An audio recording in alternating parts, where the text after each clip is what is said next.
1921 ମସିହାରେ ମହାତ୍ମା ଗାନ୍ଧୀଙ୍କ ଡାକରାରେ ସେ ତାଙ୍କ ସହ ଓଡ଼ିଶାରେ ପଦଯାତ୍ରାରେ ସାମିଲ ହୋଇ ପାଠ ପଢ଼ାକୁ ଅଧାରୁ ସେ ଛାଡ଼ି ସ୍ୱାଧୀନତା ଆନ୍ଦୋଳନରେ ଯୋଗ ଦେଇଥିଲେ। ତାଙ୍କର ସଂଗ୍ରାମ ଜନମାନସରେ ଏକ ନିଶ୍ଚିତ ଭାବରେ ଏକ ନୂତନ କ୍ରାନ୍ତି ଆଣିଦେଇଥିଲା। ସ୍ୱାଧୀନ ଭାରତରେ ଓଡ଼ିଶାର ପ୍ରଥମ ମୁଖ୍ୟମନ୍ତ୍ରୀ ଥିଲେ ଡକ୍ଟର ମହତାବ। ସବୁଠାରୁ ବଡ଼ କଥା ହେଲା ଓଡ଼ିଶାର ରାଜଧାନୀ ତାଙ୍କ ସମୟରେ ହିଁ ତାଙ୍କ ଦ୍ୱାରା ହିଁ ପ୍ରତିଷ୍ଠା କରାଯାଇଥିଲା। ତାଙ୍କର ଆଉ ଏକ ପ୍ରମୁଖ ଅବଦାନ ଥିଲା ଓଡ଼ିଆ ସାମ୍ବାଦିକତା। ପ୍ରଜାତନ୍ତ୍ର ମାଧ୍ୟମରେ ସେ ଓଡ଼ିଶାର ସାମ୍ବାଦିକତାକୁ ଏକ ନୂଆ ସ୍ୱରୂପ ଦେଇଥିଲେ। ଭୁବନେଶ୍ୱରରେ ନୂଆ ରାଜଧାନୀ ପ୍ରତିଷ୍ଠା କରିବା ଆଉ ତୃତୀୟରେ ହୀରାକୁଦ ବନ୍ଧ ସ୍ଥାପନ କରିବା, ଯେଉଁଗୁଡ଼ିକ ଆଜି ଓଡ଼ିଶା ପାଇଁ ଆମ ପାଇଁ ନିଶ୍ଚିତ ଭାବରେ ଏକ ଗର୍ବ ଏବଂ ଗୌରବର ବିଷୟ। ବରପୁତ୍ର ଏବଂ ମହିଷୀଙ୍କୁ ସମ୍ମାନ ଦେବା କାର୍ଯ୍ୟକ୍ରମ ଆରମ୍ଭ କରି ଦିଆଯାଇଛି। ଏହି କ୍ରମରେ ଡକ୍ଟର ମହତାବ ଏବଂ ମାଧସିଂଙ୍କୁ ଇତିହାସରେ ଯଥୋଚିତ ସମ୍ମାନ ଦେବା ପାଇଁ ଆଜି ନୂଆ ସରକାର ଆସିଲା ପରେ ଆମ ସରକାର ତାକୁ ଆଜି କାର୍ଯ୍ୟକାରୀ କରିବା ପାଇଁ ଯାଉଛନ୍ତି। ଏହି ଅଳ୍ପ ଦିନ ଭିତରେ ଆମେ ଅନେକ ପଦକ୍ଷେପ ନେଇଛୁ। ଆଗାମୀ ଦିନରେ ଆହୁରି ଅନେକ ପଦକ୍ଷେପ ମଧ୍ୟ ନିଆଯିବ। ମହତାବଙ୍କ ସ୍ମୃତିରେ ଉତ୍କଳ ବିଶ୍ୱବିଦ୍ୟାଳୟରେ ଏକ ଉତ୍କର୍ଷ କେନ୍ଦ୍ର ଗଠନ, ତାଙ୍କ ଜନ୍ମପୀଠ ଅଗରପଡ଼ାଠାରେ ଏକ ସ୍ମୃତି ସ୍ମାରକୀ ବ୍ୟାଖ୍ୟାନ କେନ୍ଦ୍ର ପ୍ରତିଷ୍ଠା, ଭୁବନେଶ୍ୱର, ହୀରାକୁଦ ଓ ହଦଗଡ଼ଠାରେ ମହତାବଙ୍କର ସ୍ମାରକୀ ନିର୍ମାଣ ଆଦି ଅନେକ ପଦକ୍ଷେପମାନ ନିଆଯିବାର କାର୍ଯ୍ୟକ୍ରମ ରଖାଯାଉଛି। ପରୀକ୍ଷାରେ ଅସାଧୁ ଉପାୟକୁ ପ୍ରଶ୍ରୟ ଦେଉଥିବା ବ୍ୟବସାୟୀ, ଦୁର୍ନୀତିକର ଅଫିସର ଏଣିକି ଏପରି କାମରେ ଲିପ୍ତ ହେଲେ ଜେଲ୍ ତ ନିଶ୍ଚିତ ଭାବରେ ଭୋଗିବେ, ଆଉ ତା ସହିତ ମଧ୍ୟ 1 କୋଟି ଟଙ୍କା ବି ଜରିମାନା ସେମାନେ ଦେବେ। ଆଉ ସେଥିପାଇଁ ଡକ୍ଟର ମହତାବଙ୍କର ବୁଦ୍ଧି, ଜ୍ଞାନ ଓ ନିଷ୍ଠାପର ଉଦ୍ୟମ ପାଇଁ ଏହା ସଫଳ ହୋଇଥିଲା। ସେଥିପାଇଁ ତାଙ୍କୁ ଓଡ଼ିଶାର ସର୍ଦ୍ଦାର ପଟେଲ ବୋଲି ମଧ୍ୟ କହିଲେ ଅତ୍ୟୁକ୍ତି ହେବ ନାହିଁ। ଓଡ଼ିଶାବାସୀଙ୍କ ହୃଦୟରେ ଡକ୍ଟର ମହତାବ ସବୁଦିନ ପାଇଁ ଅମର ହୋଇ ରହିଛନ୍ତି। ତାଙ୍କ ଦେଶ ସେବାର ପ୍ରଥମ ସୋପାନ ଥିଲା ଭାରତୀୟ ସ୍ୱାଧୀନତା ସଂଗ୍ରାମରେ ଅଂଶଗ୍ରହଣ। ସେ ଥିଲେ ଏହି ରେଭେନ୍ସା ମହାବିଦ୍ୟାଳୟର ଛାତ୍ର। 1921 ମସିହାରେ ମହାତ୍ମା ଗାନ୍ଧୀଙ୍କ ଡାକରାରେ ସେ ତାଙ୍କ ସହ ଓଡ଼ିଶାରେ ପଦଯାତ୍ରାରେ ସାମିଲ ହୋଇ ପାଠ ପଢ଼ାକୁ ଅଧାରୁ ସେ ଛାଡ଼ି ସ୍ୱାଧୀନତା ଆନ୍ଦୋଳନରେ ଯୋଗ ଦେଇଥିଲେ। ତାଙ୍କର ସଂଗ୍ରାମ ଜନମାନସରେ ଏକ ନିଶ୍ଚିତ ଭାବରେ ଏକ ନୂତନ କ୍ରାନ୍ତି ଆଣିଦେଇଥିଲା। ଭାରତର ସ୍ୱାଧୀନତା ସଂଗ୍ରାମଠାରୁ ଆରମ୍ଭ କରି ଓଡ଼ିଶାର ରାଜନୈତିକ ଓ ସାମାଜିକ ଉତ୍ଥାନ ପର୍ଯ୍ୟନ୍ତ ପ୍ରତ୍ୟେକ କ୍ଷେତ୍ରରେ ଡକ୍ଟର ହରେକୃଷ୍ଣ ମହତାବଙ୍କର ଅବଦାନ ଥିଲା ଅତୁଳନୀୟ। ସ୍ୱାଧୀନ ଭାରତରେ ଓଡ଼ିଶାର ପ୍ରଥମ ମୁଖ୍ୟମନ୍ତ୍ରୀ ଥିଲେ ଡକ୍ଟର ମହତାବ। ସେତେବେଳେ ସୀମିତ ସମ୍ବଳ ମଧ୍ୟରେ ଓଡ଼ିଶାର ସର୍ବାଙ୍ଗୀନ ଉନ୍ନତି କରିବା ପାଇଁ ଯତ୍ପ୍ରୟତ୍ନ ନାସ୍ତି ସେ ଚେଷ୍ଟା କରିଥିଲେ। 2ଟି ପର୍ଯ୍ୟାୟରେ ରାଜ୍ୟର ମଙ୍ଗଳ ସମ୍ଭାଳିଥିଲେ ଏବଂ ଏହି ସ୍ୱଳ୍ପ ସମୟ ଭିତରେ ଓଡ଼ିଶାର ଅନେକ ନୂତନ ପ୍ରକଳ୍ପ ତାଙ୍କ ଦ୍ୱାରା କାର୍ଯ୍ୟକାରୀ କରାଯାଇଥିଲା। ସବୁଠାରୁ ବଡ଼ କଥା ହେଲା ଓଡ଼ିଶାର ରାଜଧାନୀ ତାଙ୍କ ସମୟରେ ହିଁ ତାଙ୍କ ଦ୍ୱାରା ହିଁ ପ୍ରତିଷ୍ଠା କରାଯାଇଥିଲା। କେବଳ ମୁଖ୍ୟମନ୍ତ୍ରୀ ନୁହେଁ, କେନ୍ଦ୍ରମନ୍ତ୍ରୀ ଭାବେ ମଧ୍ୟ ସେ ଦାୟିତ୍ୱ ତୁଲେଇଥିଲେ ଏବଂ ଦେଶର ପ୍ରଗତି ପାଇଁ ତାଙ୍କର ଯୋଗଦାନ ମଧ୍ୟ ଅତୁଳନୀୟ ଥିଲା। ତାଙ୍କର ଏହି ଦୃଢ଼ ନେତୃତ୍ୱ ଦେଶର ରାଜନୀତିରେ ଓଡ଼ିଶା ପାଇଁ ଏକ ସ୍ୱତନ୍ତ୍ର ସ୍ଥାନ ସୃଷ୍ଟି କରିଛି। ତାଙ୍କର ଆଉ ଏକ ପ୍ରମୁଖ ଅବଦାନ ଥିଲା ଓଡ଼ିଆ ସାମ୍ବାଦିକତା। ପ୍ରଜାତନ୍ତ୍ର ମାଧ୍ୟମରେ ସେ ଓଡ଼ିଶାର ସାମ୍ବାଦିକତାକୁ ଏକ ନୂଆ ସ୍ୱରୂପ ଦେଇଥିଲେ। ତାଙ୍କ ମାର୍ଗଦର୍ଶନରେ ଅନେକ ସାମ୍ବାଦିକ ଓ ସାହିତ୍ୟିକ ସୃଷ୍ଟି ହୋଇଥିଲେ। ପ୍ରଜାତନ୍ତ୍ରରେ ପ୍ରକାଶିତ ତାଙ୍କର ରଚିତ ଗାଁ ମଜଲିସ୍ ସେ ସମୟରେ ଓଡ଼ିଶାର ସାମାଜିକ ଏବଂ ଐତିହାସିକ ଅର୍ଥନୈତିକ ଇତିହାସ ଥିଲା। ଗାଁ ମଜଲିସ୍ ଜରିଆରେ ସେ ବିଭିନ୍ନ ସମସ୍ୟାର ସମାଧାନ କରିବା ପାଇଁ ସେ ମାର୍ଗଦର୍ଶନ କରୁଥିଲେ। ଦେଖିବାକୁ ଗଲେ ଡକ୍ଟର ମହତାବ ଥିଲେ ଓଡ଼ିଶାର ଏକ ବହୁମୁଖୀ ସ୍ୱୟଂସମ୍ପୂର୍ଣ୍ଣ ଅନୁଷ୍ଠାନ। ଓଡ଼ିଶା ପାଇଁ ତାଙ୍କର ଅବଦାନ ବହୁତ ଯଥେଷ୍ଟ ଥିଲା। ତେବେ ଯେଉଁ 3ଟି ଶ୍ରେଷ୍ଠ ଅବଦାନ ପାଇଁ ସେ ଚିରସ୍ମରଣୀୟ ହୋଇ ରହିବେ ତାହା ହେଉଛି ଓଡ଼ିଶାରେ ସବୁଠାରୁ ଗୁରୁତ୍ୱପୂର୍ଣ୍ଣ କାମ, ଯାହା ମୁଁ ଟିକେ ପୂର୍ବରୁ କହୁଥିଲି, ଗଡ଼ଜାତ ରାଜ୍ୟଗୁଡ଼ିକର ମିଶ୍ରଣ। ଯେଉଁ 26ଟି ଗଡ଼ଜାତୀୟ ରାଜ୍ୟ ଥିଲା ତାକୁ ତାଙ୍କର ଉଦ୍ୟମ ବଳରେ ବୁଦ୍ଧି ବଳରେ ତାକୁ ସାକାର କରାଇବାରେ ତାଙ୍କର ଭୂମିକା ବହୁତ ଥିଲା। ଦ୍ୱିତୀୟରେ ଭୁବନେଶ୍ୱରରେ ନୂଆ ରାଜଧାନୀ ପ୍ରତିଷ୍ଠା କରିବା ଆଉ ତୃତୀୟରେ ହୀରାକୁଦ ବନ୍ଧ ସ୍ଥାପନ କରିବା, ଯେଉଁଗୁଡ଼ିକ ଆଜି ଓଡ଼ିଶା ପାଇଁ ଆମ ପାଇଁ ନିଶ୍ଚିତ ଭାବରେ ଏକ ଗର୍ବ ଏବଂ ଗୌରବର ବିଷୟ। ଏହା ସହିତ ମଧ୍ୟ ଓଡ଼ିଶା ରାଜ୍ୟ ସଂଗ୍ରହାଳୟ, ରାଜ୍ୟ ଲଳିତ କଳା ଏକାଡେମୀ, ଭୁବନେଶ୍ୱରର ରବୀନ୍ଦ୍ର ମଣ୍ଡପ, କଟକର ରେଡିଓ ଷ୍ଟେସନ, ହାଇକୋର୍ଟ, ବିଦ୍ୟାଧରପୁରର ଧାନ ଗବେଷଣା କେନ୍ଦ୍ର ଏବଂ ଓଡ଼ିଶା ପବ୍ଲିକ ସର୍ଭିସ କମିଶନ ଏହିଭଳି ଭାବରେ ଅନେକ ଗୁରୁତ୍ୱପୂର୍ଣ୍ଣ ଅନୁଷ୍ଠାନ ଇଏ ହେଉଛି ତାଙ୍କର ପ୍ରମୁଖ ଅବଦାନ ଏହା ଭିତରେ ଅଛି।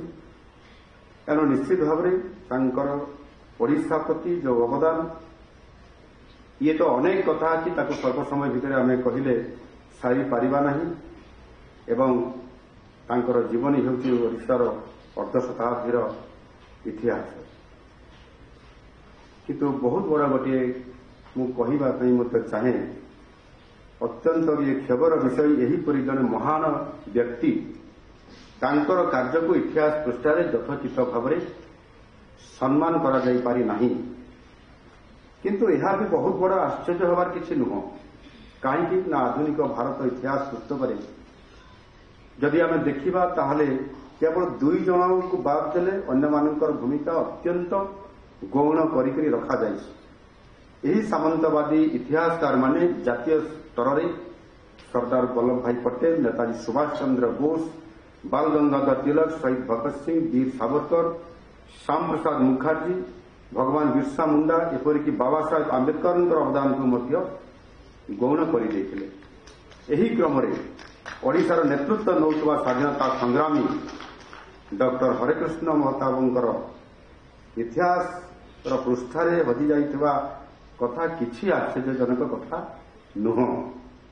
ଆପଣ ଚିନ୍ତା କରନ୍ତୁ, ସର୍ଦ୍ଦାର ପଟେଲ ଏବଂ ବାବା ସାହେବଙ୍କ ପରି ଜନନାୟକଙ୍କୁ ମଧ୍ୟ ଭାରତ ରତ୍ନ ପ୍ରଦାନ କରିବା ପାଇଁ ଏ ଦେଶକୁ 4 ଦଶନ୍ଧି ଲାଗିଯାଇଥିଲା।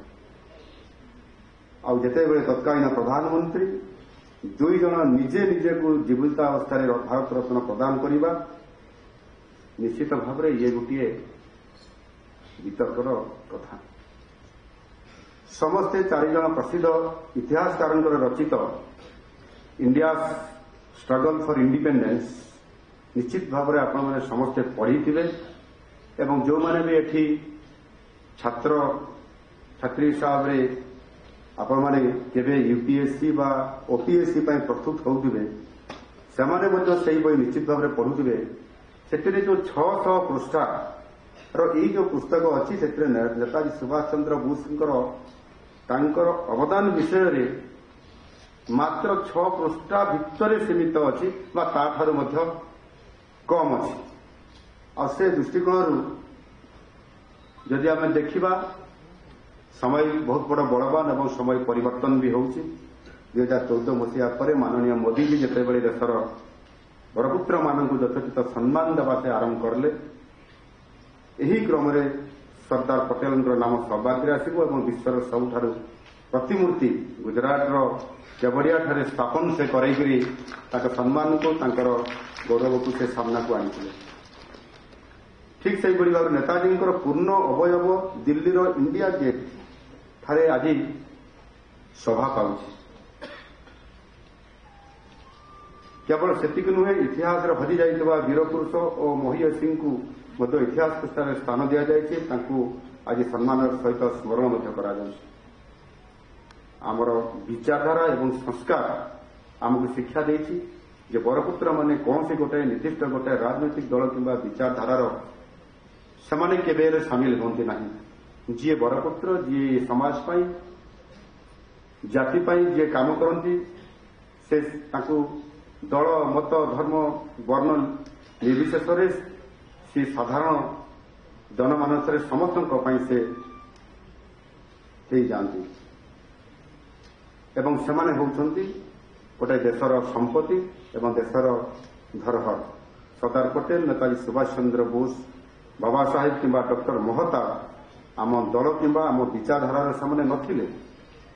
ଇନଫ୍ୟାକ୍ଟ ସେମାନେ କଂଗ୍ରେସ ଦଳରେ ଥିଲେ ଏବଂ ଆମ ବିଚାରଧାରାର ପରିପନ୍ଥୀ ଥିଲେ, କିନ୍ତୁ ତାଙ୍କୁ ଉପଯୁକ୍ତ ସମ୍ମାନ ଆମ ସମୟରେ ଏବଂ ମାନନୀୟ ମୋଦିଜୀଙ୍କର ଦିଗ୍ଦର୍ଶନରେ ହିଁ ଆରମ୍ଭ ହିଁ ଆଜି ତାହା କାର୍ଯ୍ୟକାରୀ ମଧ୍ୟ କରାଯାଉଛି। ମୋଦିଜୀ ତାଙ୍କର ଭାବନାରୁ ଉଦ୍ବୁଦ୍ଧ ହୋଇ ଆମ ସରକାର ମୋଦିଜୀଙ୍କର ଏହି ଭାବନାରେ ଉଦ୍ବୁଦ୍ଧ ହୋଇ ଆମ ସରକାର ମଧ୍ୟ ଓଡ଼ିଶାର ଅବହେଳିତ ଥିବା ଆଉ ହଜି ଯାଇଥିବା ଓଡ଼ିଶାର ଅନେକ ବରପୁତ୍ର ଏବଂ ମହିୟସୀଙ୍କୁ ସମ୍ମାନ ଦେବା କାର୍ଯ୍ୟକ୍ରମ ଆରମ୍ଭ କରି ଦିଆଯାଇଛି।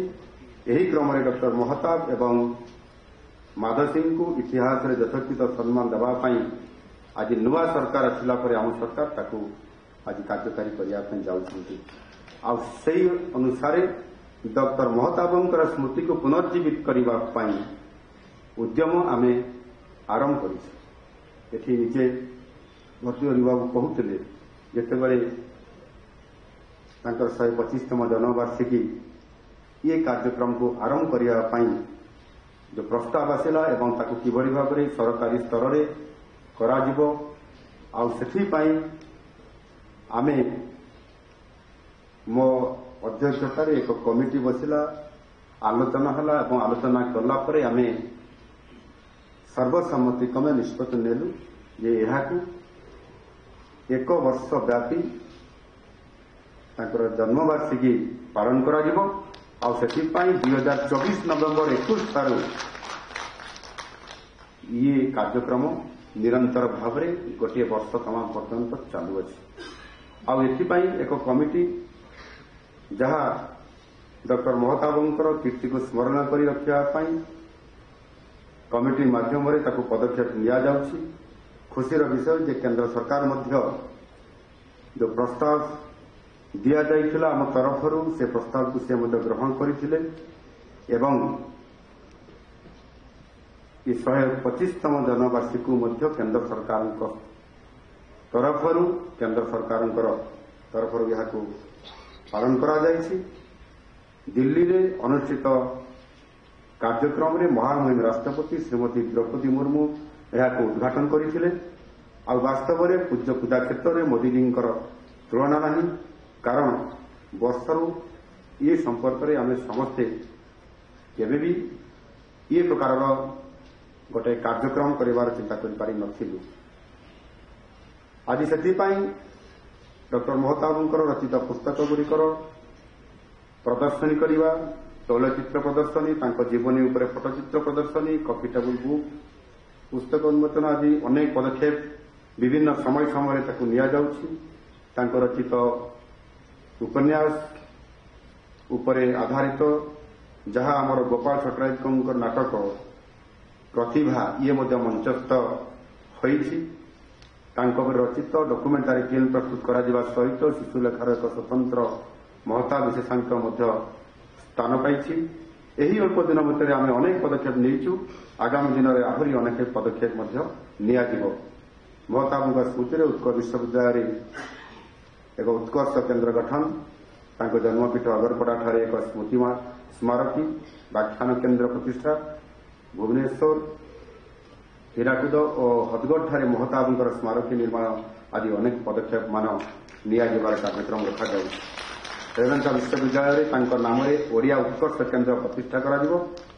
ଏହା ସହିତ ଭଦ୍ରକରେ ଏକ ମେଡିକାଲ କଲେଜ ଯାହା ଚଳିତ ବର୍ଷ ବଜେଟ୍ରେ ଭଦ୍ରକ ଜିଲ୍ଲାରେ ଏକ ମେଡିକାଲ କଲେଜ ଏବଂ ହସ୍ପିଟାଲ କରାଯିବା ପାଇଁ ପ୍ରସ୍ତାବ ରଖାଯାଇଛି। ତାହା ମଧ୍ୟ ହରେକୃଷ୍ଣ ବର୍ତ୍ତାବଙ୍କର ନାମରେ କରାଯିବା ପାଇଁ ମଧ୍ୟ ନିଷ୍ପତ୍ତି ନିଆଯିବାର ପ୍ରସ୍ତାବ ଆସିଛି। ତା ଉପରେ ନିଶ୍ଚିତ ଭାବରେ ନିଷ୍ପତ୍ତି ନିଆଯିବ ଏବଂ ଆମେ ମଧ୍ୟ ଗତ 10 ମାସ ଭିତରେ ଆମ ନୂଆ ସରକାର ଆସିଲା ପରେ ଏ ଉଚ୍ଚଶିକ୍ଷା ପାଇଁ ଅନେକ ଯୋଜନା ଏବଂ ତାକୁ କାର୍ଯ୍ୟକାରୀ କରିବା ପାଇଁ ମଧ୍ୟ ଆଜି ଆମେ ଯୋଜନାମାନ କରିବା ପାଇଁ ଯାଉଛୁ। ଆଉ ଚଳିତ ବର୍ଷ ମଧ୍ୟ ରେକର୍ଡ 3,655 କୋଟି 83 ଲକ୍ଷ ଟଙ୍କାର ପ୍ରାବଧାନ ଆମ ସରକାର କରିଛନ୍ତି, ଯାହା ରାଜ୍ୟର ଉଚ୍ଚଶିକ୍ଷାକୁ ଆହୁରି ନିଶ୍ଚିତ ଭାବରେ ଏହା ଦୃଢ଼ୀଭୂତ କରିପାରିବ। ବିଶେଷ କରିକି ମୁଁ ଶେଷରେ କହିବା ପାଇଁ ଚାହୁଁଛି ଏଠି ଯେଉଁମାନେ ଉପସ୍ଥିତ ଅଛନ୍ତି ଆପଣମାନେ ଏବଂ ବିଶେଷ କରି ଛାତ୍ରଛାତ୍ରୀମାନେ ସମସ୍ତେ ଆପଣମାନେ ହେଉଛନ୍ତି ଏ ଦେଶର ଭବିଷ୍ୟତ। ଏ ଦେଶକୁ ଆଗକୁ ନେବା ଏବଂ ଶ୍ରେଷ୍ଠ ଭାରତ ଭାବେ ପ୍ରତିଷ୍ଠା କରିବାର ଗୁରୁଦାୟିତ୍ୱ ଆଗାମୀ ଦିନରେ ଆପଣମାନଙ୍କର ନେତୃତ୍ୱରେ ହିଁ ଆପଣମାନଙ୍କର ଉପରେ ହିଁ ନିର୍ଭର କରୁଛି। ତେଣୁ ଶିକ୍ଷାରେ ବି ଆଧୁନିକତା ଏବଂ ସମୟ ଉପଯୋଗୀ ହେବା ଉଚିତ। ଆଉ ଏହାକୁ ହୃଦୟଙ୍ଗମ କରି ଓଡ଼ିଶା ନୂତନ ଜାତୀୟ ଶିକ୍ଷାନୀତି 2020କୁ ବିଳମ୍ବରେ ହେଲେ ମଧ୍ୟ ତାକୁ ଆମ ନୂଆ ସରକାର ତାକୁ ଲାଗୁ କରିଛନ୍ତି। ଇଏ 5 ବର୍ଷର ଅଧିକ ବିଳମ୍ବ ତ ହେଇଛି। ହୀନ ରାଜନୀତି ଏ କାରଣରୁ ହୁଏତ ଏହାକୁ ଲାଗୁ କରାଯାଇ ନଥାଇପାରେ, କିନ୍ତୁ ଆମ ସରକାର ଆସିଲା ପରେ ତୁରନ୍ତ ଏହାକୁ କାର୍ଯ୍ୟକାରୀ କରାଯାଉଛି। ଆଉ ସେଥିପାଇଁ ମଧ୍ୟ ଆମେ ଆଗାମୀ ଦିନରେ ଉଚ୍ଚଶିକ୍ଷା କ୍ଷେତ୍ରରେ କିଭଳି ଭାବରେ ବିଶ୍ୱବିଦ୍ୟାଳୟଗୁଡ଼ିକ ସ୍ୱୟଂ ଶାସିତ ଭାବରେ କାର୍ଯ୍ୟକାରୀ କରାଯାଇପାରିବ, ସେଥିପାଇଁ ଗତ ବଜେଟ୍ ସେସନରେ ବିଶ୍ୱବିଦ୍ୟାଳୟ ବିଲ୍ ବିଧାନସଭାରେ ଆମେ ପାରିତ କରିଛୁ, ଯାହାକି ଆବଶ୍ୟକୀୟ ଅଧ୍ୟାପକ ଅଧ୍ୟାପିକା କର୍ମଚାରୀ ନିଯୁକ୍ତି ସିଧାସଳଖ ହୋଇପାରିବେ। ଆଉ ଏହା ପରେ କୌଣସି ବିଶ୍ୱବିଦ୍ୟାଳୟର ଷ୍ଟାଫ୍ ସର୍ଟେଜ୍ ଏଇ ଯେଉଁ ସମସ୍ୟା ଆଉ ରହିବ ନାହିଁ। ବିଶ୍ୱବିଦ୍ୟାଳୟଗୁଡ଼ିକ କ୍ରିୟାଶୀଳ ହୋଇ ଶିକ୍ଷା କ୍ଷେତ୍ରରେ ନୂଆ ଯୁଗ ସୃଷ୍ଟି କରିବ, ଏହା ନିଶ୍ଚିତ ଭାବରେ ଆମ ସରକାର ନିଶ୍ଚିତ କରିଛନ୍ତି। ଏଣୁ କାଲି ଯେତେବେଳେ ଆପଣମାନେ ଏହି ଉଚ୍ଚଶିକ୍ଷା ଲାଭ କଲା ପରେ ଚାକିରି ପାଇଁ ଆପଣମାନେ ଯିବେ, ଇଣ୍ଟରଭ୍ୟୁ ଦେବେ ଏବଂ ଅନେକ ସମୟରେ ବହୁ ସମୟରେ ପରୀକ୍ଷାରେ ସ୍ୱଚ୍ଛତା ହେଉନଥିବା ଏବଂ ଅହେତୁକ ଅନୁକମ୍ପା ମୂଳକ ଚାକିରି ଦିଆଯାଉଥିବା କଥା ଅତୀତରେ ବହୁତ ଘଟଣା ସବୁ ଘଟିଛି। ମେରିଟ୍ରେ ନୁହେଁ, ଯଦି ତାହେଲେ କ'ଣ ହେବ ସ୍ଥିତି, ଏ କଥାକୁ ନେଇକରି ଅନେକ ଛାତ୍ରଛାତ୍ରୀମାନେ ସନ୍ଦେହାନ କରୁଥିଲେ। ଆପଣମାନେ ସବୁ ପ୍ରଶ୍ନପତ୍ର ଲିକ୍ ହେବା ଇଏ ଗୋଟିଏ ଚିରାଚରିତ ପ୍ରଥା ହୋଇଯାଇଥିଲା, କିନ୍ତୁ ଆମ ସରକାର ଆସିଲା ପରେ ଏହାକୁ ଆମେ ଅତି ସିରିୟସଲି ଏବେ ଆମେ ନେଇଛୁ ଏବଂ ତାହାର ଅନ୍ତ ମଧ୍ୟ ଘଟେଇଛୁ। ପରୀକ୍ଷାରେ ଅସାଧୁ ଉପାୟକୁ ପ୍ରଶ୍ରୟ ଦେଉଥିବା ବ୍ୟବସାୟୀ ଦୁର୍ନୀତିକର ଅଫିସର ଏଣିକି ଏପରି କାମରେ ଲିପ୍ତ ହେଲେ ଜେଲ୍ ତ ନିଶ୍ଚିତ ଭାବରେ ଭୋଗିବେ, ଆଉ ତା ସହିତ ମଧ୍ୟ 1 କୋଟି ଟଙ୍କା ବି ଜରିମାନା ସେମାନେ ଦେବେ। ଆଉ ସେଥିପାଇଁ the public examinations prevention of unfair means act 2025 ତାକୁ ଅଣାଯାଇଛି ଏବଂ ତାକୁ ମଧ୍ୟ ବର୍ତ୍ତମାନ କାର୍ଯ୍ୟକାରୀ କରାଯାଉଛି। ଏଥିରେ ପୁରା ଫେୟାର ହେବ ଏବଂ ସମସ୍ତେ ଏଥିରେ ନିରପେକ୍ଷ ଭାବରେ ସ୍ୱଚ୍ଛତା ଅବଲମ୍ବନ କରିକି ଯିଏ ମେରିଟ୍ ସିଏ ହିଁ ଯୋଗ୍ୟ ଅଧିକାରୀ ହେବ, ସେ ଆଧାରରେ ଆଗାମୀ ଦିନରେ ଏହି କାର୍ଯ୍ୟକ୍ରମ ହେବା ପାଇଁ ଯାଉଛି। ସମୃଦ୍ଧ ଓଡ଼ିଶା ନିର୍ମାଣରେ ଯୁବଶକ୍ତି ଏବଂ ବିଦ୍ୟାର୍ଥୀମାନଙ୍କର ମହତ୍ୱପୂର୍ଣ୍ଣ ଭୂମିକା ନିଶ୍ଚିତ ଭାବରେ ଅଛି। ଆଉ ସେ ଦୃଷ୍ଟିକୋଣରୁ ମୁଁ ଆପଣମାନଙ୍କୁ ସମସ୍ତଙ୍କୁ ଆହ୍ୱାନ କରିବି, ଆଜିର ଏଭଳି ଏକ ଏ କାର୍ଯ୍ୟକ୍ରମର ଅବସରରେ ଗୋଟେ ବଡ଼ ସୁଯୋଗ ଆସିଥିଲା ଆମ ପାଖରେ ଏବଂ ଆମେ ସମସ୍ତେ ସେହି ଆମର ମହାନ ରାଷ୍ଟ୍ରନୀତିଜ୍ଞ ଜନନାୟକ ଏବଂ ଆମ ସମସ୍ତଙ୍କର ଜନମାନସରେ ଥିବା ନିଶ୍ଚିତ ଭାବରେ ଡକ୍ଟର ହରେକୃଷ୍ଣ ମହତାବ ତାଙ୍କର ସେହି ନୀତି ଏବଂ ଆଦର୍ଶ ଏବଂ ଆଧୁନିକ ଓଡ଼ିଶାର ନିର୍ମାତା ହିସାବରେ ତାଙ୍କର ଯେଉଁ ଲକ୍ଷ୍ୟ ଥିଲା, ମିଶନ ଥିଲା, ସେହି ଆଧାରରେ ଆଜି ଆମେ ଓଡ଼ିଶାକୁ ଏକ ସମୃଦ୍ଧ ଓଡ଼ିଶା, ବିକଶିତ ଓଡ଼ିଶା ଗଠନ କରିବା ସହିତ ଆଗାମୀ ଦିନରେ ଅର୍ଥନୈତିକ କ୍ଷେତ୍ରରେ ଏବଂ ଏହାର ଭିତ୍ତିଭୂମି କ୍ଷେତ୍ରରେ ଆମେ ବହୁତ ଗୁରୁତ୍ୱ ଆରୋପ ଦେଉଛୁ ଏବଂ ସେଇଥିପାଇଁ ନିଶ୍ଚିତ ଭାବରେ ମୁଁ ଏ କଥାକୁ କହିବି, ଆଜି ଗଡ଼କରୀ ଏଠି ଆସିଛନ୍ତି, ଆମେ ଇଏ ଭିତ୍ତିଭୂମି ନିର୍ମାଣ କ୍ଷେତ୍ରରେ ଏହାକୁ ବହୁତ ଗୁରୁତ୍ୱ ଆରୋପ କରିବା ସହିତ ଆମ ବଜେଟ୍ରେ ମଧ୍ୟ ଆମେ 62,000 କୋଟି ଟଙ୍କାର ବିଭିନ୍ନ ପ୍ରକାରର ଆମେ ପ୍ରୋଜେକ୍ଟ କରିବା, ଯୋଜନା କରିକି ଓଡ଼ିଶାର ଭିତ୍ତିଭୂମିକୁ ଆଗକୁ ନେବା ପାଇଁ ଏ ଯେଉଁ କାର୍ଯ୍ୟକ୍ରମ କରିଛୁ ତାହା ନିଶ୍ଚିତ ଭାବରେ ଯେତେ ପ୍ରଦେଶରେ ଯେଉଁଠି ବି ଭିତ୍ତିଭୂମି ପାଇଁ ବଜେଟ୍ର ବ୍ୟବସ୍ଥା ସାରା ଭାରତବର୍ଷରେ କରାଯାଇଛି ତାଠାରୁ ଯଥେଷ୍ଟ ଆମେ ଆଗରେ ଅଛୁ ଏବଂ ଆଗାମୀ ଦିନରେ ଯେଉଁ ଆମର Utkarsh Odisha make in Odisha conclave 2025 ଏହି ଆଧାରରେ ଆମେ ଏକ ଶିଳ୍ପର ହବ୍ କରିବା ପାଇଁ ओडिशा क्षेत्र में जाऊँ से भित्तिभूमि बहुत आवश्यकता अच्छी आज दिन में निश्चित भाव एठी गडकरी जी अच्छी आमको संपूर्ण भाव में सहयोग करोसी प्रोजेक्ट को अनुमोदन कराइबा एवं भित्तिभूमि क्षेत्र में ओडिशा को प्राधान्य देवा प्रधानमंत्री जी जो पूर्वोदयर कथा एवं संभावनार राज्य कथा जहाँ कहु पालन करने आम सरकार प्रतिश्रुतिबद्ध। Today Shri Nitin Gadkari ji is here. He is going to start projects worth more than 4,000 crores in the field of infrastructure, especially road projects. As students and informed citizens of this country, you should know that Odisha is one of the few states in India which is spending a huge 65,000 crores as capital investment, which is more than 6.1% of the state GDP. Probably this ratio is the highest in India. In the coming 5 years, we plan to build more than 75,000 kilometers of quality roads and bridges, and in order to achieve this, we have passed the State Highway Authority Act in line with NHAI, which will ensure quality roads can be built quickly. We are adopting the formula speed, scale and standard in executing projects which will help fund this project at the earliest. I hope with the active support from Sri Gadkari ji, the double engine governments will fire from all cylinders to take Odisha into new heights. शेषे मु आपण समर्थन को उज्जवल भविष्य कामना करुच्ची। एक समृद्ध सशक्त और विकसित ओडिशा गठन हेब उत्कल केशरी डॉक्टर महताबंकर प्रति ये निश्चित भाव में श्रेष्ठ श्रद्धांजलि। धन्यवाद। वंदे उत्कल जगन्नाथ। बेक, पिठी, अंटा, आंठू आदि समस्त दरजर एकमात्र तैल श्री संजीवनी पेन रिलीफ ऑयल। श्री संजीवनी लगैले जमा बिंदीवनी। श्री संजीवनी पेन रिलीफ ऑयल हर दर्द को समझे, रखे सबका ख्याल।